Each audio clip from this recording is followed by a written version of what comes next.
যে আল্লাহর খেদমত করো, যে আল্লাহর ইবাদত করো, ওই আল্লাহকে চেনার দরকার কি নাই? ওই আল্লাহকে যতক্ষণ পর্যন্ত না চিনতে পারবা ততক্ষণ পর্যন্ত আল্লাহর গোলাম নবীর উম্মত আমার আল্লাহকে তাকিয়া শান্তি পাইবা না। এবার আসো, আমার আল্লাহকে চিনতে হইলে আল্লাহর দিকে মন লাগাও, সৃষ্টির দিকে মন লাগাও। সৃষ্টির দিকে যেদিকে তাকাইবা সেই দিকে আমার আল্লাহর নিশানা দেখবা। ও বাবারা ভাইরা আমার, আল্লাহ কোরআনে ছোট্ট একখানা সূরা নাযিল করেছেন, সূরাতুল ইখলাস। যে ইখলাসের মধ্যে আল্লাহর পরিচয় দিয়ে দিয়েছে, কুল হুয়াল্লাহু আহাদ। হে নবী আপনি বলে দিন আমি আল্লাহ এক। আল্লাহুস সামাদ, আল্লাহ কারো মুখাপেক্ষী নয়। লাম ইয়ালিদ ওয়া লাম ইউলাদ, আল্লাহ কারো কাছ থেকে জন্ম নেন নাই, কারোর জন্ম দেন নাই। ওয়া লাম ইয়াকুল লাহু কুফুয়ান আহাদ, আল্লাহ সবচেয়ে বড় এক, মহান। আল্লাহর চাইতে ক্ষমতা মহান আর কেউ নাই। ও দুনিয়ার মানুষ, হাদিসের ভাষায় যদি আমার আল্লাহকে চিনতে পারো, এই চিনার জন্য 7টা বিষয় রয়েছে। এই 7টা বিষয় যদি একটু বলে দেই তাইলে সহজে আমার আল্লাহরে চিনতে পারবা। এই 7টা বিষয়ের মধ্যে একটা হইল হায়াত। হায়াত এমন একটি বিষয়, হায়াত হলো আমাদের মতো নয়, আমাদের মতো জিন্দা নয়। জিন্দা কিন্তু মনে প্রাণে দেহ আমাদের মতো নয়। আমার আল্লাহ হলো হায়াতের মালিক এবং হায়াত দাতা। 2 নাম্বার হলো কুদরত, এটাও আল্লাহ তাআলার একটা সিফাত। আল্লাহ কুদরতিভাবে বিভিন্ন জায়গায় যায়। কুদরতি হাত আছে, কুদরতি পা আছে, কুদরতি হাত দ্বারা আল্লাহ মানুষের চোখের পানি মুছে দেয়। কুদরতি চোখ দ্বারা আল্লাহ বান্দার চক্ষু সব কিছু দেখেন। কুদরতি কান দ্বারা আল্লাহ সব বান্দার সব কিছু শোনেন। 3 নাম্বার হইল কালাম। কালাম হইল কথা। আল্লাহ তাআলার কুদরতি কথা রয়েছে, এটা আল্লাহ তাআলার একটা সিফাত।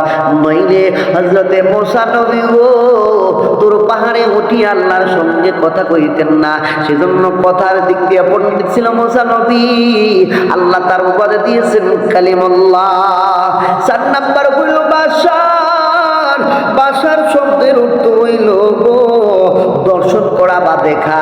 এখন এই সমাজের মধ্যে অনেক মানুষ আছে আমার নবীকে বাশার বলে, আমার নবীকে দর্শনের কথা বলে। আর এই বাশার শব্দ দিয়া বোঝায় আমার নবী নাকি মাটির। এই বাশার শব্দের অর্থ হইল দেখা বা দর্শন লাভ করা। এই বাশার দর্শন লাভ করা এটাও আল্লাহ তাআলার একটা সিফাত। কেননা দুনিয়ার মানুষ যারা বেহেশতি হইয়া যাবে গো হাসরের ময়দানে, ওই বেহেশতি মানুষেরা আমার আল্লাহর দর্শন লাভ করিবে। সেজন্য আল্লাহর একটা সিফতের নাম হইল বাশার। সুবহানাল্লাহ। এবং ভাইরা আমার 5 নাম্বার হইল সামাউন। এটাও আল্লাহ তাআলার কুদরতি আরেকটা অঙ্গ।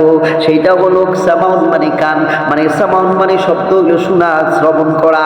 আল্লাহ তাআলা বান্দাটাকে আল্লাহ শুনে, কিন্তু যদি বিশ্বাস করো আমার মতো কান আছে, এটা হবে না।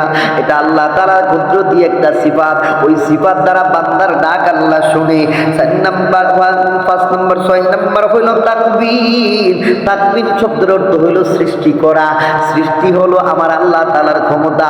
আল্লাহ কুন ফায়াকুন বলিয়া সৃষ্টি করে কিছু কিছু বস্তু আল্লাহ তাআলা নিজ হস্ত দ্বারা সৃষ্টি করেছেন। সেই হস্তটা কিন্তু আমরার মতো না, আল্লাহর কুদরতি হস্ত, সেটার সঙ্গে কোনো তুলনা নাই।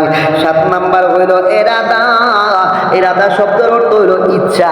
আল্লাহ ইচ্ছায় যা কিছু করেন। আল্লাহর যদি ইচ্ছা হয় আপনার আমার জীবনের সমস্ত গুনাহগুলো আল্লাহ মাফ করে দিতে পারে। এ বাবারা ভাইরা আমার, এই সিফতের গুণগুলো যার আছে তিনি হইলেন আপনার আমার মাওলা। মাওলার সঙ্গে কার কোনো তুলনা নাই। ওই মাওলার সৃষ্টি হইয়া কেন মাওলারে ভুইলা যাও? এই নিয়মগুলা মাওলার রয়েছে, এই সিফতগুলো আমার মাওলার রয়েছে।